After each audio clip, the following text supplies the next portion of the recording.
కృష్ణా జిల్లా గుడివాడలో ఓ మాయలేడి అమాయకులకు మాయ మాటలు చెప్పి కోటిన్నర కాజేసింది.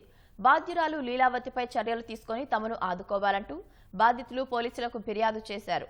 ప్రైవేటు బ్యాంకులు, మైక్రో ఫైనాన్స్ సంస్థల్లో రుణాలు ఇప్పిస్తానంటూ స్థానిక కాలనీలోని మహిళలను నమ్మించిన లీలావతి 60 గ్రూపులు ఏర్పాటు చేసిందని తెలిపారు.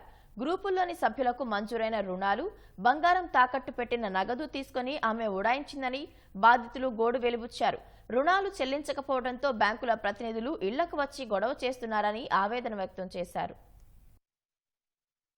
లీలాగారైనా ఆమె మమ్మల్ని అందరినీ 10 మంది గ్రూప్ చేసి మరి స్పందన అని, బంధన్ బ్యాంక్ అని, పిన్కేర్ అని ఇన్నిటిలోనూ పెట్టింది సార్. మాకేంటంటే వాళ్ళు మా భర్తలు కానీ భర్తలతో, కొడుకులు కానీ కొడుకులతో ఆమె సంతకాలు పెట్టించుకుని ఆ డబ్బులు ఆమె తీసుకుంది, మేము తీసుకోవాలి. ఇప్పుడు సార్లు వచ్చి ఏమంటున్నారంటే మీ సంతకాలు ఉన్నాయి, మీరు ఉన్నారు కాబట్టి మీరే మాకు ఇవ్వాలి, మేము ఇంటికా నుంచి కదలం, మీరు ఇవ్వకపోతే మీ ఆధార్ కార్డులు, మీ డోకరాలు అన్ని లాక్ చేసి వస్తాం అంటున్నారు. మాకైతే అలా కుదరదు, మేము ఇవ్వము, ఆమెను తీసుకురండి మీరు, మేము ఇస్తామని అన్నాం సార్. కానీ ఆమె మమ్మల్ని ఎంత పక్కగా మోసం చేస్తుందని మేము అనుకోలే.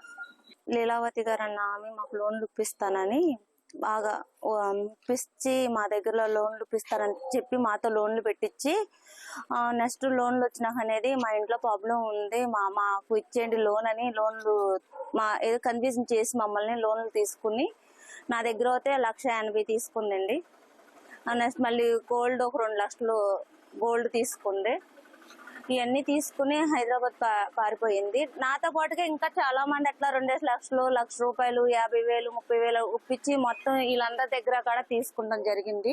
వీళ్ళందరికీ మాకు న్యాయం చేస్తారని మేము మీడియాకి వచ్చాం. లీలా అన్న ఆమె మాకు దొంగ సంతకాలు పెట్టించుకుని మీకు అంత ఇస్తాను ఇంత ఇస్తానని చెప్పి తీసుకుని మా చేత తీసుకునేది సార్.